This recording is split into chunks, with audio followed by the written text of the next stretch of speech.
Bismillahirrahmanirrahim. Innal hamdalillah nahmaduhu wa nasta'inuhu wa nastaghfiruh wa na'udzu billahi min shururi anfusina wa min sayyiati a'malina. May yahdihillahu fala mudilla lahu wa may yudlil fala hadiya lahu. Asyhadu an la ilaha illallah wahdahu la syarika lah wa asyhadu anna Muhammadan abduhu wa rasuluh. Ya ayyuhalladzina amanu taqullaha haqqa tuqatih wa la tamutunna illa wa antum muslimun. Ya ayyuhan nasu taqu rabbakum alladzi khalaqakum min nafsin wahidah wa khalaqa minha zawjaha wa batha minhuma rijalan katsiran wa nisaa'a wattaqullaha alladzi tasaaluna bihi wal arham innallaha kana 'alaykum raqiba.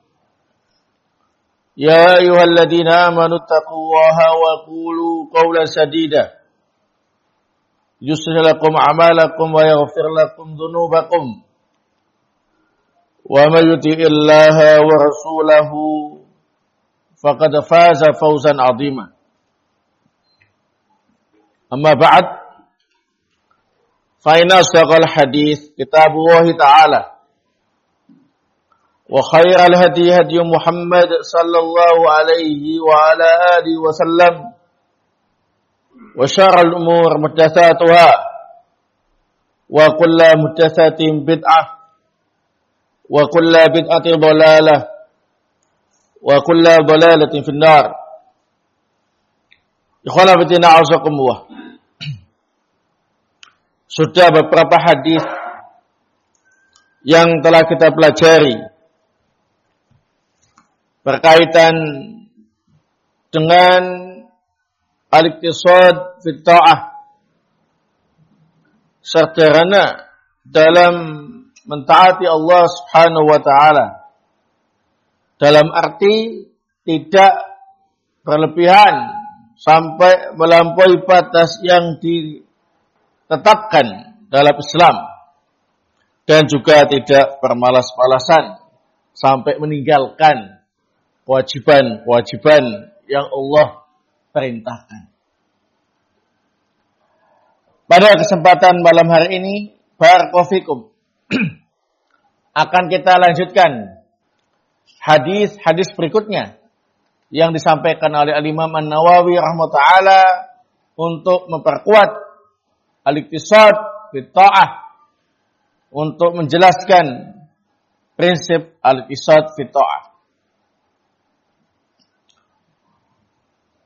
Qala al-Imam An-Nawawi rahimahullah wa an Ibnu Mas'ud radhiyallahu ta'ala anna Nabiyya sallallahu alaihi wasallam qala, dari sahabat Ibnu Mas'ud radhiyallahu ta'ala bahwa sungguhnya Nabi sallallahu alaihi wasallam beliau bersabda, halaka al-mutanatti'un qalaha thalatha, rawahu Muslim. Sungguh binasa dan celaka al-mutanatti'un. Beliau mengucapkannya 3 kali. Diriwayatkan oleh Al-Imam Muslim. Al-mutanatti'un, al-muta'ammikun, al-musyaddidun fi ghairi mawdi'is tasdid. Yang dimaksud dengan al-mutanatti'un ialah orang-orang yang memberatkan sesuatu yang tidak disyariatkan untuk memberatkan diri padanya.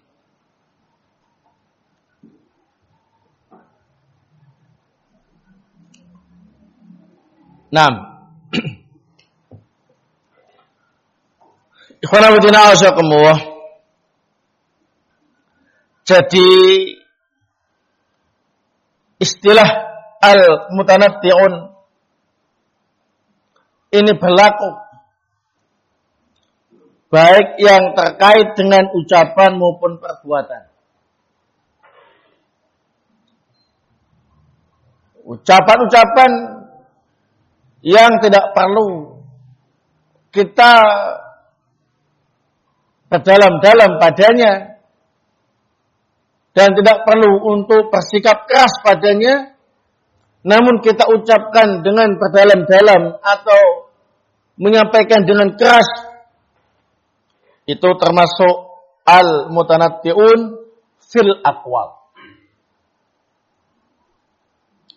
Juga menyangkut perbuatan, amalan-amalan yang tidak perlu kita terlalu memberat-beratkan diri padanya, tapi kemudian kita lakukan dengan memberat-beratkan diri padanya, maka ini disebut dengan al-mutanatti'un fil af'al. Contoh yang fil aqwal, orang-orang yang memberat-beratkan atau terlalu keras dalam berbicara, padahal tidak perlu untuk keras dan berlebih-lebihan padanya.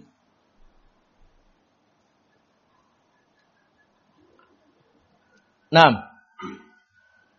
seperti contoh, barakallahu berdoa kepada Allah Subhanahu wa taala cukup dengan suara yang pelan. Nah, dengan penuh kekhusyuan, ketundukan, dan kerendahan diri kita mengucapkan lafaz-lafaz doa. Karena Allah Subhanahu wa taala adalah zat yang Maha mendengar, tidak tuli. Sehingga tidak butuh teriak-teriak dalam berdoa. Maka orang yang berdoa dengan suara keras dan teriak-teriak, itu namanya al-mutanatti'un fil aqwal. Baik. Contoh yang fil af'al, dalam perbuatan. Salat tahiyatul masjid syariatkan 2 rakaat takhfif, ringan.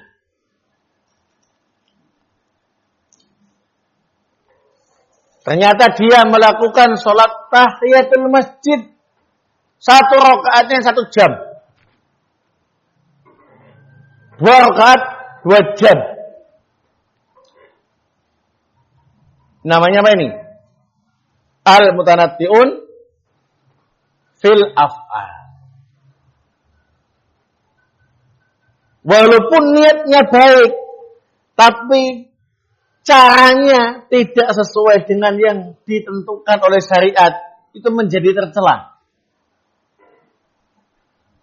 Dan ini bertentangan dengan prinsip al-iqtisad fit ta'ah. Sederhana dalam mentaati Allah Subhanahu wa taala. Tapi berlebihan. Berdoa sampai berteriak-teriak. Suara yang keras. Dengan suara speaker yang keras. Berdoa kepada siapa? Kepada Allah Subhanahu wa taala. Zat yang Maha mendengar, tidak tuli. Enggak perlu keras-keras. Nah,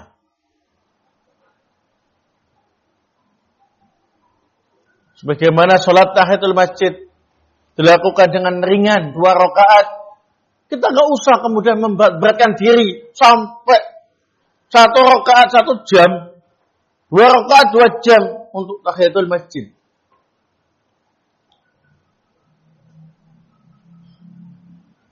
Secara asalnya ada tuntunannya, doa, sholat tahiyatul masjid. Tapi secara kaifiyah ini adalah tanattu', memberatkan apa ini? Diri, tidak pada tempatnya. tidak pada tempat.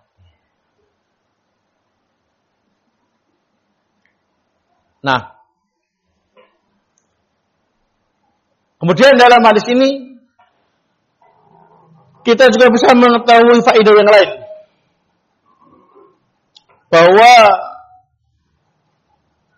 sikap keras yang tidak pada tempatnya, asyiddah fi ghairi maudhi'iha,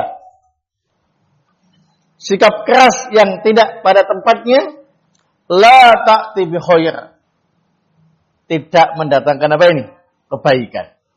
Bahkan mendatangkan apa ini? Banyak dampak-dampak negatif.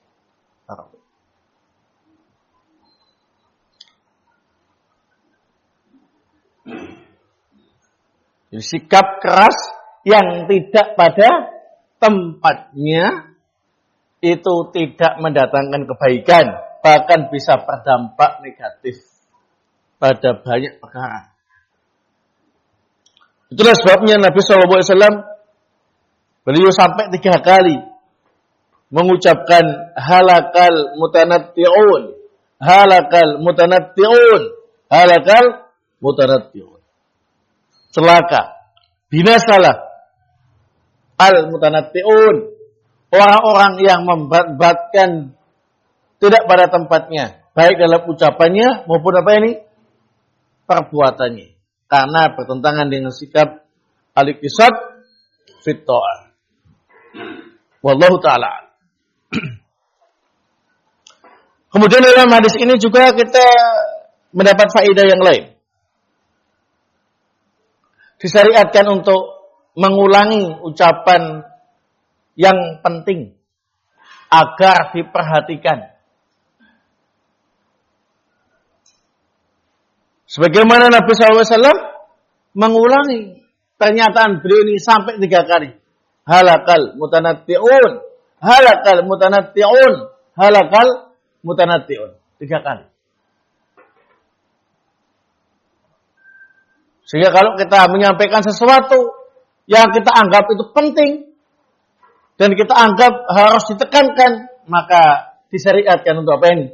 Diulang maksimal 3 kali. Ya, kalau lebih dari 3 kali berlebihan. Nah, ulangi itu maksimal 3 kali. Ya, para ulama menyatakan kalau lebih dari 3 kali itu berlebihan. Type 3 itu sudah banyak. 6. Selanjutnya, qala al-Imam An-Nawawi rahimahullah wa Nabi radhiyallahu taala an, dari sahabat Abu Hurairah radhiyallahu taala an, dari Nabi sallallahu alaihi wasallam, qala, beliau bersabda, inna dina yusran, sesungguhnya agama Islam ini mudah. Wala yushaddad dinu illa ghalabah, dan tidaklah agama ini dilakukan dengan sikap keras yang berlebihan, kecuali akan membinasakan orang yang melakukannya. Fasaddidu, maka hendaklah kalian tetap memegang jalan yang benar. Wa qaribu, dan hendaknya kalian mengamalkan sesuatu sesuai dengan kemampuan. Wa abshiru, dan hendaknya kalian memberi kabar gembira. Wasta'inu bil ghadwati wa rauhah wa syai'in minad duljah, Dan hendaknya kalian banyak minta pertolongan kepada Allah Subhanahu wa taala pada waktu pagi dan sore dan pada waktu menjelang malam atau sedikit dari malam, awal malam atau akhir malam. Wa syai'in minad dulja. Sesuatu dari apa ini? Akhir malam. Rawahul Bukhari. Hadis ini diriwayatkan oleh Imam Al-Bukhari rahimahullah. Wa fi riwayatin lahu. Dan dalam riwayat yang juga milik Imam Bukhari disebutkan dengan lafaz saddidu wa qaribu waqtu wa ruhu wa syai'un minad duljah al-qasdah tablu. Tetaplah kalian memegang yang benar dan hendaklah kalian melaksanakan amalan yang sesuai dengan kemampuan.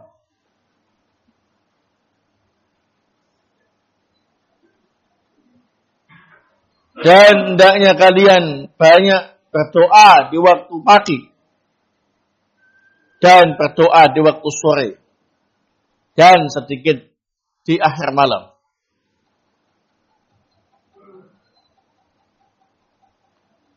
Sederhanalah kalian dalam beribadah. Kalian akan mencapai tujuan yang kalian inginkan. Nah, qauluhu ad-din wa marfu' ala ma lam musamma fa'ilu. Lafaz ad-dinu dalam hadis ini dibaca rafa menjadi naibul fa'il atau istilah yang lain al-maf'ul alladzi lam musamma fa'ilu. Wa la yusaddad dinu. Dirafa ya menjadi apa ini? Naibul fa'il atau istilah yang lain al-maf'ul alladzi lam yusamma fa'il. Wa ruya mansubah. Wa ruya la yusaddad dina ahad. Diriwayatkan juga ad-dina dibaca nasab. Yakni riwayat yang lafadznya ialah la yusadad dina ahadun. Jadi ad-dina dinasab menjadi maf'ul bih. Wa qawluhu illa ghalabahu ay ghalabahu din wa ajuza dhalikal musyad an muqawamatid din likasrati turqi. Makna orang yang memberat-beratkan diri dalam agama ini tidak pada tempatnya, maka agama akan mengalahkannya. Artinya ialah dia tidak akan mampu lagi mengamalkan agama itu. Karena semakin lama semakin loyo untuk menegakkan agama ini. Karena saking banyaknya jalan-jalan kebaikan yang diajarkan dalam agama. Wal ghadwah Sairu awalin nahar. Al-ghadwa itu adalah perjalanan di awal siang, pagi.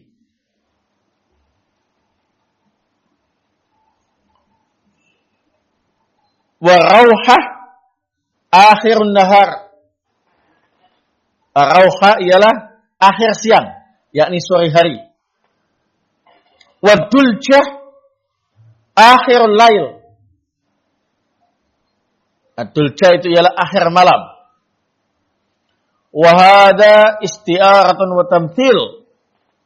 Ini semacam permisalan. Wa maknahu ista'inu ala ta'atillahi azza wa jal bil a'mal fi waqti nasatikum wa faraghi qulubikum bihaitsu tastariddunal ibadah wa la tas'amuna wa tablughuna maqsudakum.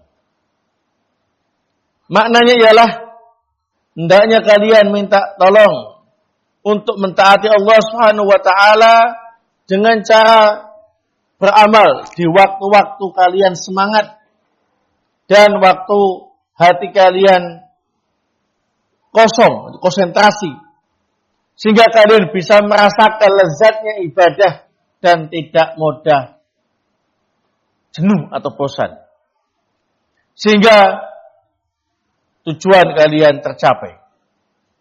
Kama anal musafir al-hadik yasir fi hadhil awqat wa yastarihu huwa wa dabatu fi ghairiha fa yasilul maqsud bi ghairi ta'ab. Sebagaimana seorang musafir yang cerdik, dia akan memilih perjalanan di waktu-waktu semangat ini, dan di waktu yang lain dia dan kendaraannya istirahat, sehingga sampai tujuan tanpa rasa letih sedikit pun. Wallahu ta'ala a'lam. Baik, dalam hadis ini ikhwan fillah azakumullah, banyak faedah yang bisa kita ambil.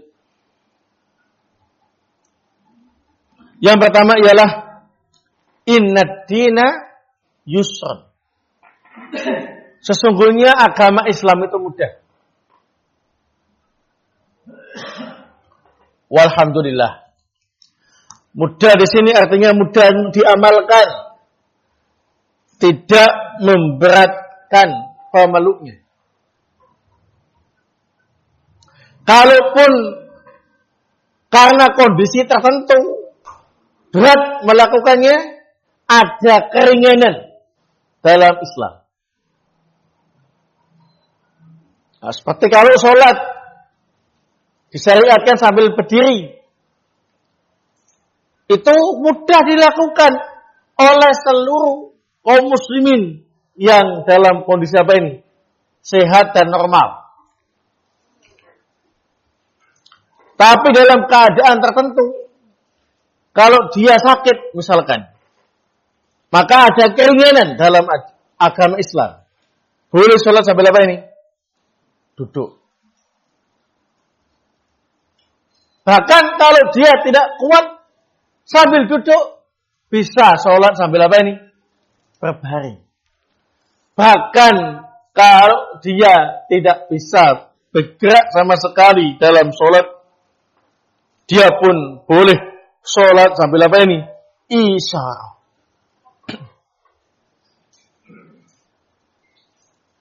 Nah, jadi gak ada yang sulit dalam agama ini. Yang sulit-sulit pasti akan ada kemudahan. Nah, seperti puasa disyariatkan untuk semua kaum muslimin.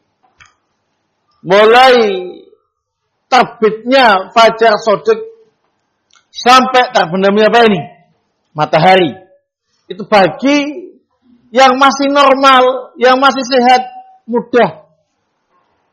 Tidak berat. Tapi kalau sebagian orang ada yang kondisinya sudah menurun, sakit, sehingga berat, maka dalam syariat ada keringanan untuk tidak puasa dan diganti pada hari-hari lain ketika dia sehat untuk mengqadha puasanya. Bukan dispensasi jam puasa, ya. Enggak bisa sampai maghrib karena sakit, ya sudahlah semampu saya sampai zuhur saja. Enggak. Kalau puasa itu soalnya nyambung, ya, mulai subuh sampai maghrib itu nyambung, nggak bisa. Puasanya itu sepertiga ya, atau 2/3, nggak bisa.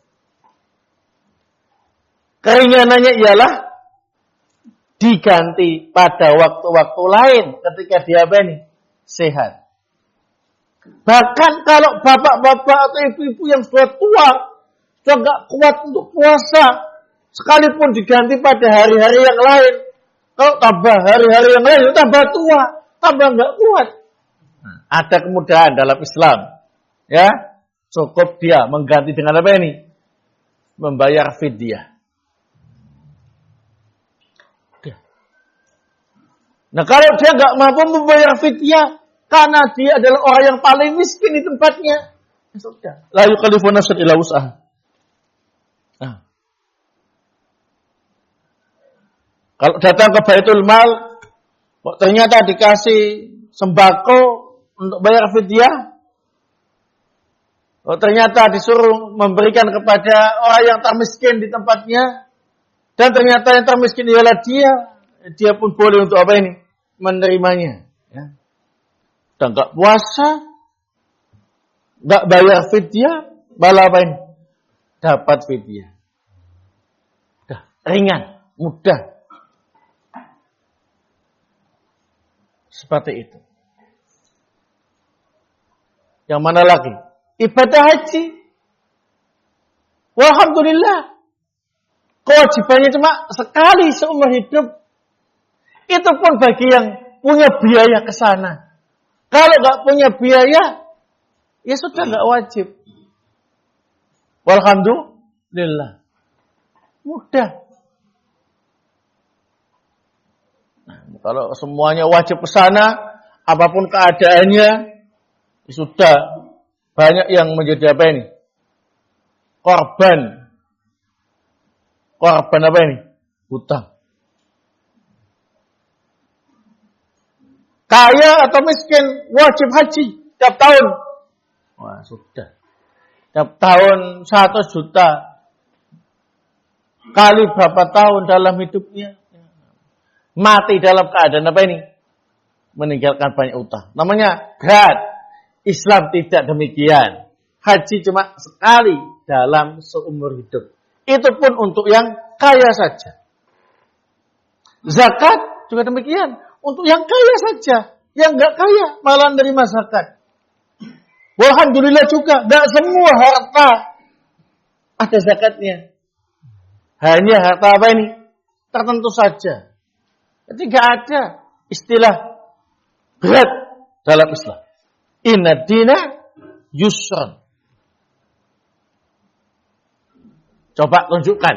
Mana syariat Islam yang dianggap paling berat?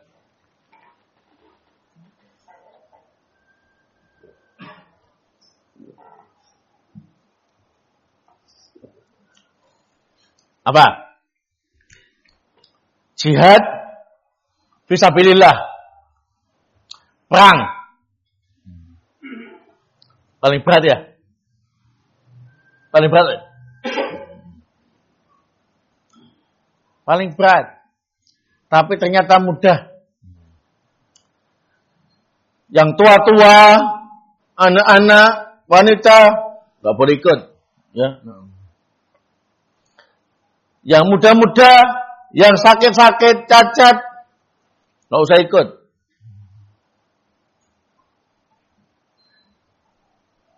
Nah, barakallahu.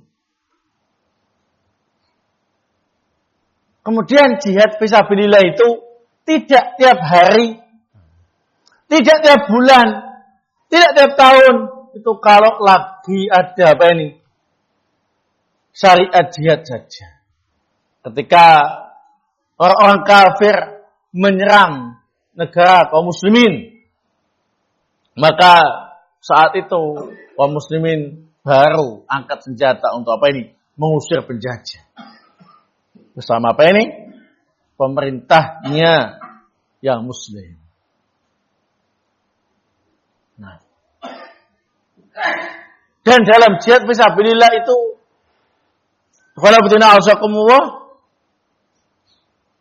itu dibiayai oleh pemerintah dan juga kaum muslimin. Nah, dan dalam jihad fisabilillah itu ikhwana betina ausakumullah, kalau mati mulia, ya. Kalau menang dapat ghanimah. Tuh. Nah, waktunya mati ya mati. Jadi yang paling berat. Tapi itu pun apa ini? Alhamdulillah kalau terjadi sesuatu yang menyebabkan adanya apa ini? Jihad fisabilillah saja. Ya.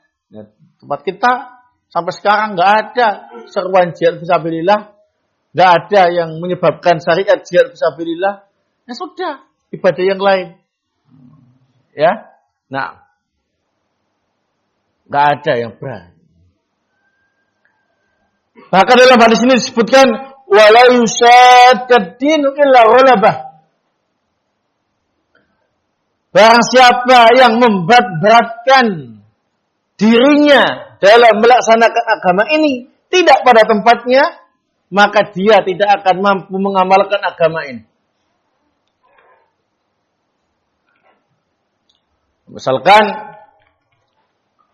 dia kuatnya puasa sunnah itu sebulan 3 kali.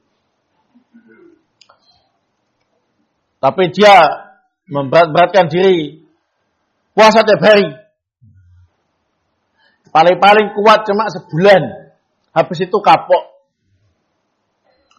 Enggak puasa lagi. Kenapa? Ini akibat memberat-beratkan apa ini? Diri sendiri. Tidak pada tempatnya. Nah, seperti itu, ya. Sholat tahajud.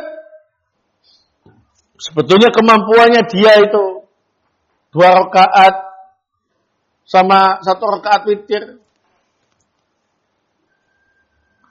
Tapi langsung tancap gas. Ba'dal isya sampai subuh, gak pakai tidur. Sholat malam terus. Dan dilakukan tiap hari. Maka orang semacam ini gak akan lama, ya, paling sebulan udah kapok, gak lagi, ya. Nah, kenapa? Karena memberatkan diri sendiri tidak pada tempatnya.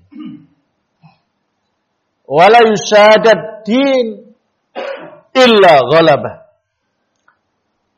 Tidaklah seseorang itu memberatkan diri dalam agama ini tidak pada tempatnya, maka pasti dia akan dikalahkan oleh agama ini. Tidak mampu diamalkan lagi. Karena dia apa ini? Sudah keburu apa? Capean. Sudah keburu apa ini? Bosan dan jenuh. Kemudian dalam hadis ini terdapat faedah yang lain. Fasaddidu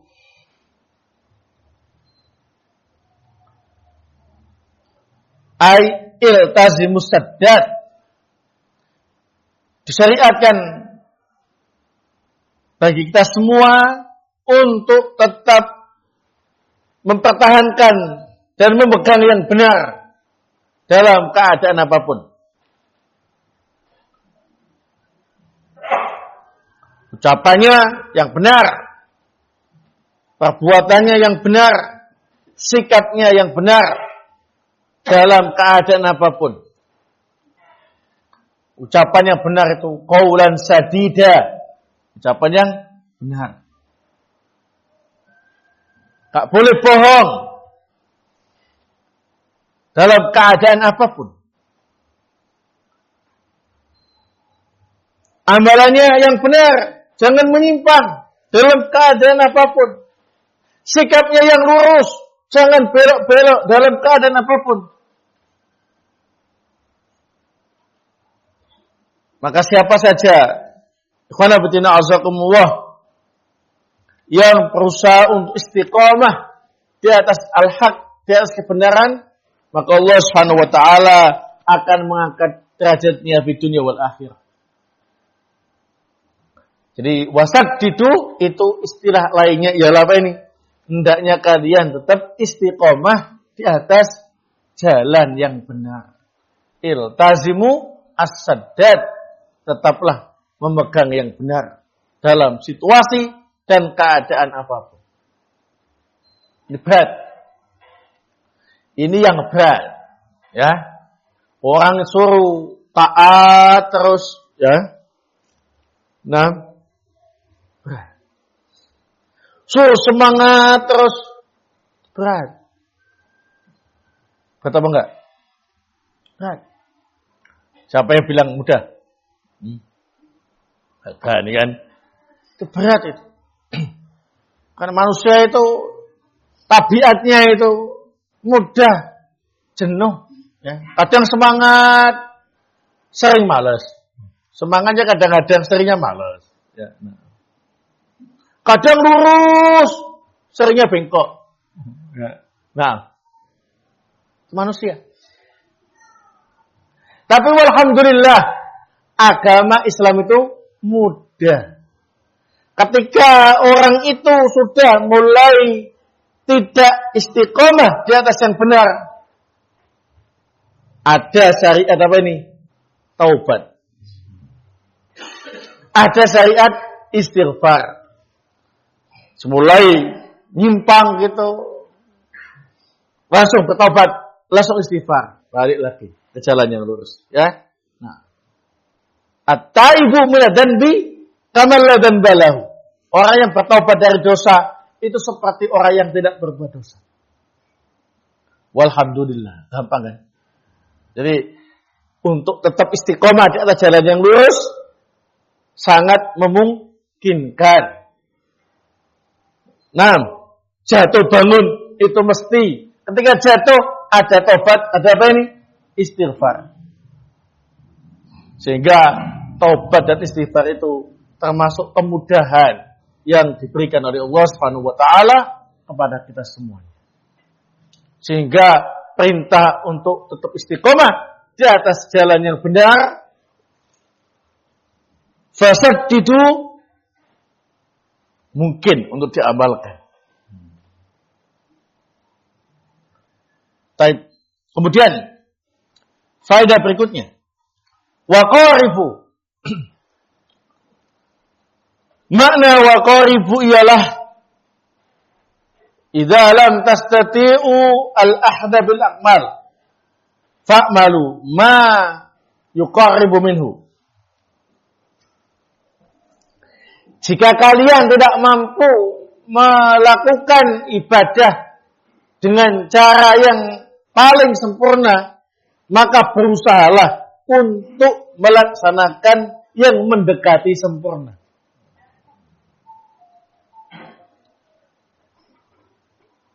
Ya. Jadi kalau nggak bisa beribadah dengan sempurna, maka harus berusaha untuk apa ini? Sesempurna mungkin. Contoh yang terbaru, barakallahu. Salat gerhana matahari. Dalam syariat Nabi SAW, salat gerhana matahari itu disyariatkan sepanjang mungkin bacaannya, selama mungkin berdiri, rukuk dan sujudnya. Selama mungkin. Maka saat itulah kita amalkan perintah ini. Wa qaribu, kerjakan, ya, sesempurna mungkin sesuai dengan kemampuan kalian. Kalau 3 jam, what? Berdiri 3 jam?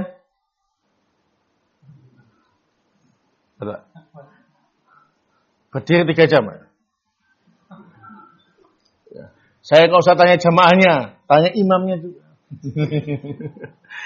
Kuat gak? Berdiri 3 jam? Baca? Gak kuat. Nah, wa qaribu. Ya, maka amalkan sekuat yang Anda miliki. Berapa jam ya? 1 jam. Nah, enggak bisa 3 jam, ya 1 jam. Namanya waqarib. Yang penting selama mungkin. Nah, 1 jam itu yang kami anggap paling lama. Gak kuat. Kakinya sudah sengkles semua kalau lebih dari 1 jam. Oh ya, berarti kemampuan antum 1 jam. Begitu caranya. Jangan salah paham. sholat gerhana matahari secepat mungkin. Nah, ini yang salah. Dia belum nyoba selama mungkin, tapi sudah buru-buru secepat mungkin selesai. Ya, ini salah dalam menerapkan dalil. Ya, sesuai dengan kemampuan. Enggak, kalian tidak mengerahkan segala kemampuan kalian, tapi kalian sudah belum secepat mungkin dalam mengerjakan sholat gerhana. Kenapa kok cepet-cepetan selesai? Pengen nobar.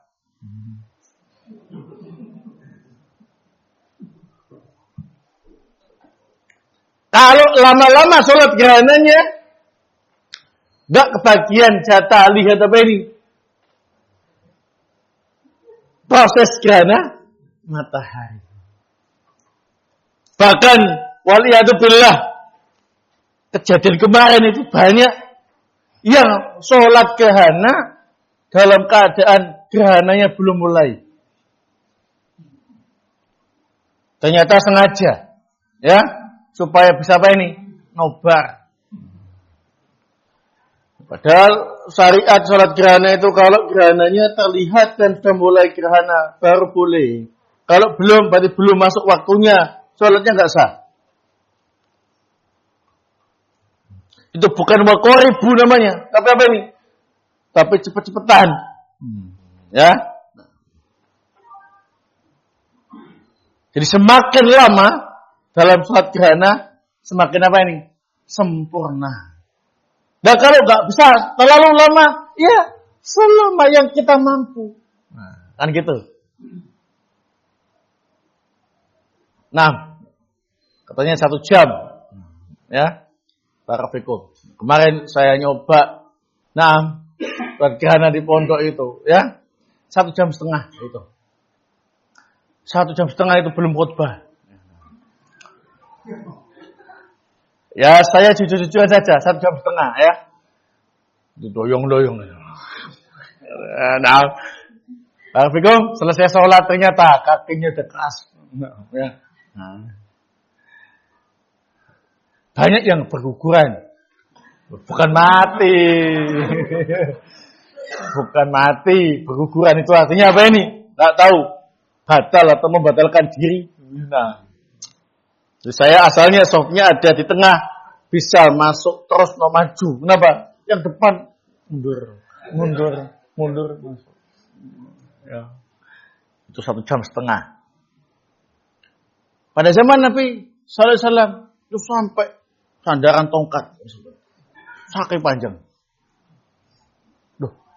Ini tempat di mana harus berlama-lama dalam ibadah. Nah, ini namanya tempatnya. Gitu, ya. Semakin lama semakin sempurna. Tapi kalau nggak bisa sangat lama, ya sudah sesuai dengan kekuatan yang kita miliki. Paling maksimal yang mana? Nah, itu namanya waqaribu. Dan laksanakanlah ibadah itu dengan sempurna. Jika tidak, maka yang mendekati sempurna. Jelas ya? Contoh yang lain. Nah, barakallahu. Salat tahajud itu berapa rakaat? Semua witirnya 11 atau 13 rakaat, ya. Nah, tapi itu bukan pembatasan. Itu yang diamalkan oleh Nabi SAW. Baik. Nah, kalau bisa kita salat tahajud, yaitu 11 rakaat atau 13 rakaat. Nah, kalau kondisinya lagi loyo, lagi meriang, demam, begitu. Barakallahu. Ya sudah, yang mendekati sempurna. Berapa?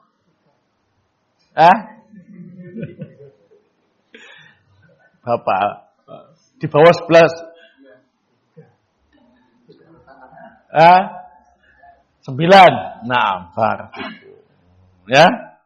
Seperti itu. Jadi kita punya semangat untuk beribadah dengan cara yang paling sempurna atau yang mendekati sempurna. Itu maknanya waqaribu. Nah, tidak ada. Nah, betul. Barakallahu. Kita lanjutkan. Faedah berikutnya. Wa abshiru. Dan berilah kabar gembira. Dalam hadis ini terdapat dalil disyariatkan untuk memberi kabar gembira di saat yang tepat pada kaum muslimin dan tidak menakut-nakuti mereka.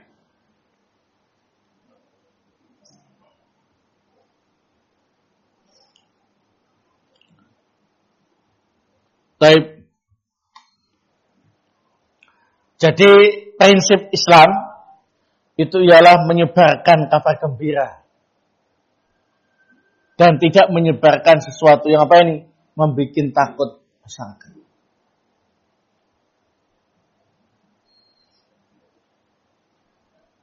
Nah, bagaimana contohnya?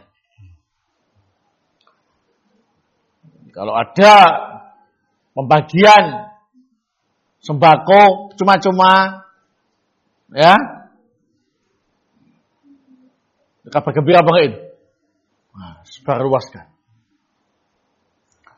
Tapi kalau ada sesuatu yang membuat resah dan gelisah, maka penguasa barakallahu fikum disyariatkan untuk tidak asal menyebarkan berita itu.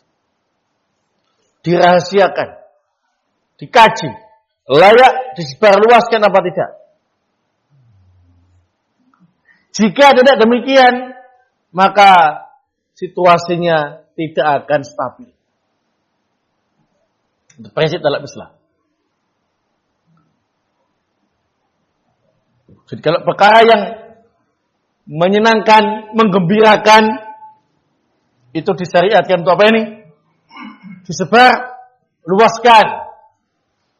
Tapi kalau ada perkara yang menakutkan, yang sampai bisa mengganggu stabilitas keamanan dan yang lain, maka ini tidak boleh langsung disebarluaskan. Biar ditangani oleh pemerintah dan digodok oleh mereka-mereka yang menjadi ahlul istinbat. Pantas disiarkan apa tidak? Kalau nggak pantas, enggak. Dengan mempertimbangkan apa ini? Maslahat dan mafsadah. Maka situasi di negeri tadi pasti akan apa ini? Tenang dan nyaman. Tapi kalau setiap berita disiarkan secara bebas, tidak ada kontrol, maka terjadilah banyak apa ini? Kekacauan di negeri tadi. Karena tidak apa ini? Mengikuti bimbingan Islam wa absir. Termasuk dalam dakwah, ikhwana fillah a'azakumullah. Ini disyariatkan pada para dai untuk menyampaikan dakwah dengan bisyarah, ya. Tidak membuat lari mad'u. Tidak membuat apa ini? Takut mad'u untuk belajar. Diajak untuk belajar agama ini. Nah, disampaikan kepada mereka bahwasanya belajar Islam itu menyenangkan. Hadir di majelis taklim itu menyenangkan. Tidak menakutkan. Nah, tidak ada doktrin-doktrin khusus, tidak ada. Islam disampaikan apa adanya dengan dasar yang jelas dari Al-Quran wa Sunnah ala fahmi salafil ummah. Ambil, dicerna, dipelajari, dihayati. Semoga Allah Subhanahu wa taala memberi hidayah dan taufik kepada kita semuanya. Enggak diancam, enggak ditakut-takuti. Termasuk metode dalam apa ini? Dakwah. Mengajak masyarakat untuk kembali mempelajari agamanya, supaya mereka tahu aturan-aturan agamanya. Bikin mereka gembira, bikin mereka senang untuk datang ke majelis-majelis taklim, supaya terbuka wawasannya, supaya jelas, oh selama ini saya salah, oh ternyata ibadah yang dicontohkan oleh Nabi SAW itu seperti itu. Nah, tidak ditakut-takuti. Contohnya nakut-nakuti apa? Nah, ada satpam. Top, mana? Mau ikut taklim. Jenggotmu mana? Enggak ada. Mana? Taklim khusus yang berjenggot. Udah minder dia. Kenapa? Enggak punya jenggot, enggak boleh taklim, takut. Ya? Nah, ya, biarkan saja masuk, ya. Nah. Biarkan masuk. Ini majelis taklim sifatnya umum, siapapun boleh ikut, ya. Baik yang punya jenggot ataupun yang tidak, ya. Nah, kalau ternyata setelah lama taklimnya kemudian jenggotnya tumbuh panjang, walhamdulillah, ya. Kalau ternyata nggak tumbuh-tumbuh, ya sudah, memang diciptakan dalam kondisi apa ini, nggak punya jenggot. Yang penting nggak nakut-nakuti. Atau stop, mau kemana? Mau ikut taklim, Pak. Yang mau taklim harus pakai jubah. Kalau nggak pakai jubah, pulang. Takut duluan. Biar saja masuk. Ya. Nah. Biar saja masuk. Biar belajar agama ini dengan tenang, dengan senang. Dipelajari, dihayati. Dan didoakan supaya mereka itu mendapat hidayah dan taufik dari Allah Subhanahu wa taala. Supaya mengamalkan Islam ini dengan kesadaran dan atas basirah, di atas dasar ilmu yang jelas. Tidak karena takut atau ikut-ikutan. Nah, wa absyir. Beri kabar gembira. Seperti itu. Termasuk dalam hal tarbiyah kepada anak-anak juga demikian. Beri mereka kabar gembira. Jangan ditakut-takuti, diancam. Pendidikan yang menyenangkan dalam kelas menyebabkan anak itu kerasan untuk belajar, senang, ya, nggak susah, nggak bandel kalau disuruh belajar, ya. Tapi kalau belum udah takut masuk kelas, kenapa? Ustadznya suka mukul, ya, suka banting. Nah ini bikin anak-anak apa ini? Lari dari belajar. Kenapa? Tidak wa'absiru. Tapi bukan berarti wa'absiru itu tidak kemudian menyampaikan ayat-ayat tentang apa ini? Neraka. Tentang dosa. Tidak. Itu juga disampaikan. Karena tugasnya para nabi dan rasul dan para da'i yang berdakwah di atas jalan para nabi dan rasul, inti dakwahnya ialah apa nih? Al-bisyarah wan nadhar. Menyampaikan kabar gembira dan juga apa ini? Peringatan. Tapi tidak dakwah dengan cara nakut-nakuti atau mengancam. Lah. Dakwah salafiyah, dakwah para nabi dan rasul, dakwahnya para sahabat radhiyallahu taala anhum ajmain, dakwah yang penuh apa ini?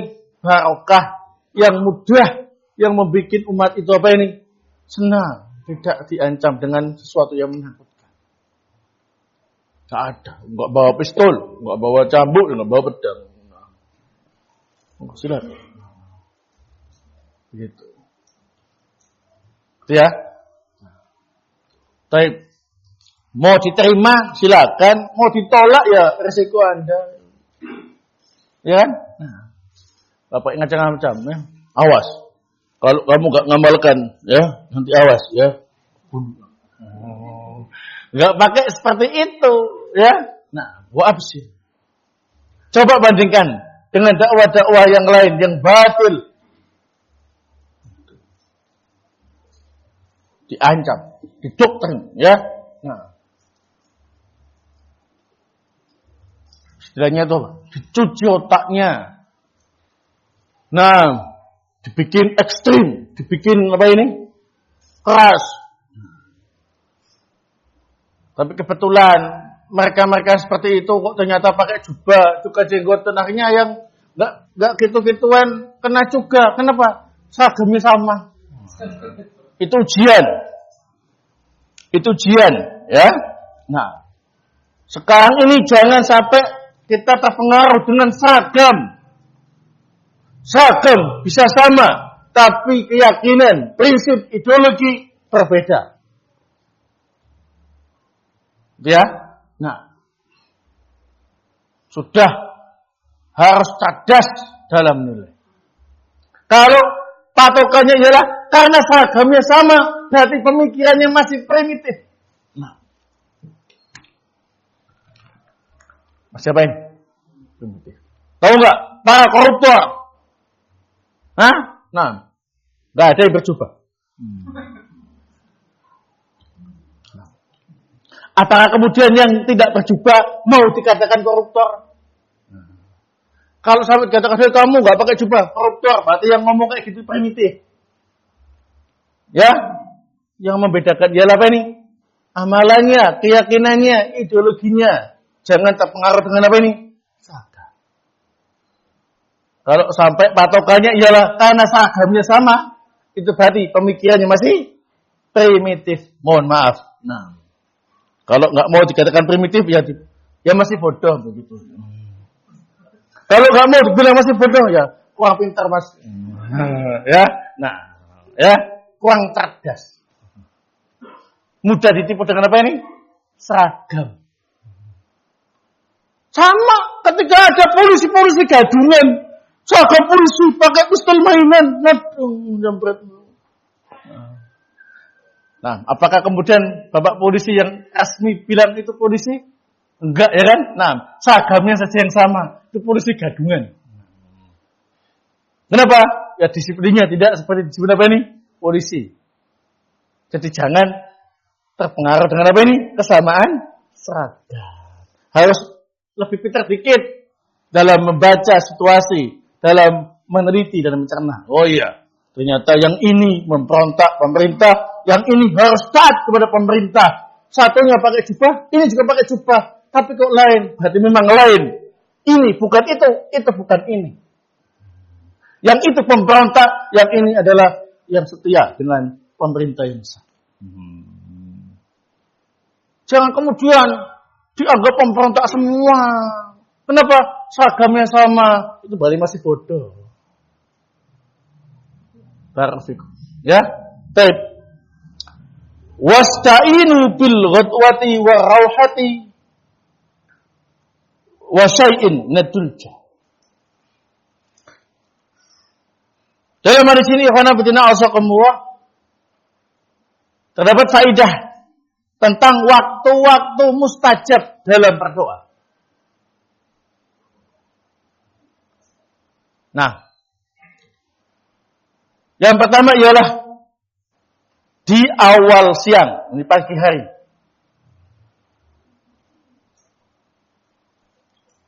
Yakni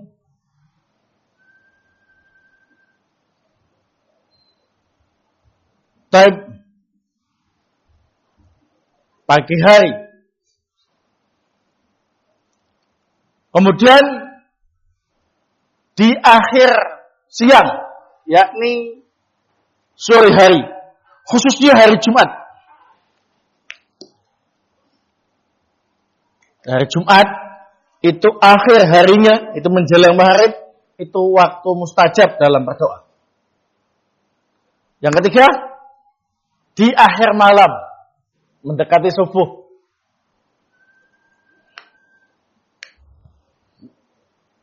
Barakallahu. Kemudian di saat safar, karena dalam hadis ini ghadwah, rauhah, syai'un minad duljah, itu safar di waktu-waktu tadi, ya. Nah, doanya musafir apa? Mustajab.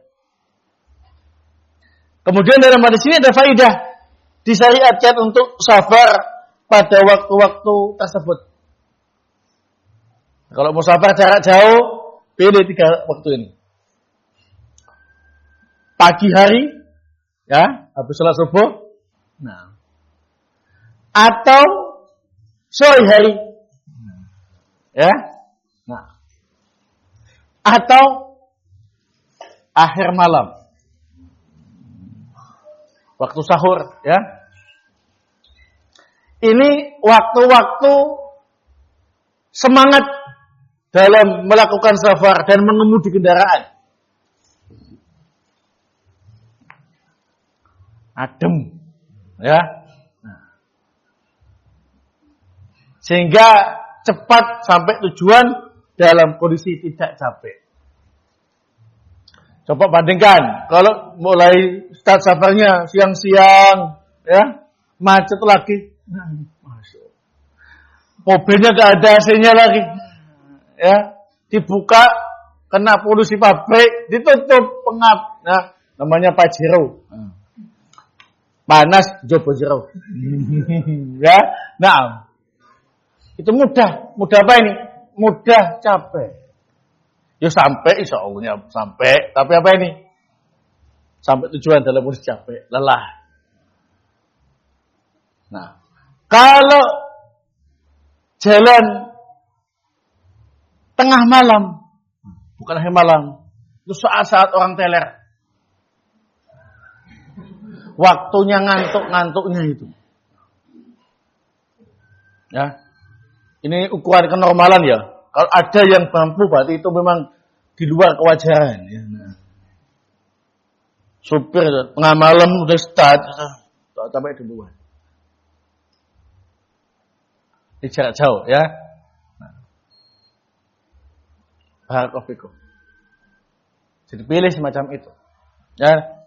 Nah, wasta'inu bil ghadwati wa rauha wa sa'imatul jah. Kemudian faedah yang terakhir al-qasda tablu. Nah, ini yang terkait dengan bab al-qisad fit ta'ah. Hendaknya kalian sederhana dalam menjalankan ibadah. Sederhana dalam menjalankan ibadah, kalian akan sampai pada tujuan. Jadi ibadah dengan tenang, dengan semangat, dan mendapatkan pahala yang besar di sisi Allah Subhanahu wa taala. Ya. Nah, al-qasda di sini tidak melampaui batas ketentuan, juga tidak apa ini? Malasan. Ya, al-qasda tablughu. Kalau ada yang bertanya, kenapa kok dibaca nasab? Al-qasda tablughu. Dalam bahasa Arab, ilmu nahwu namanya uslub i'ra namanya. I'ra itu ialah menganjurkan kepada orang yang diajak bicara untuk melakukan sesuatu yang terpuji dengan membuang amilnya. Dikira-kirakan dengan apa ini? Ilzam atau if'al. Ya. Al-qasda. If'al al-qasda. Ya. Tapi kalau mengingatkan orang yang diajak bicara agar meninggalkan sesuatu yang dibenci atau yang membahayakan, dalam bahasa Arab sebut apa nih? Uslub tahdzir. Misalkan mengingatkan ada singa, anak-anaknya supaya enggak keluar ya. Al-asad. Nah, itu. Hati-hati atau jauhilah apa ini? Singa itu. Langsung dinasab, amilnya dibuang. Jadi maf'ul bih.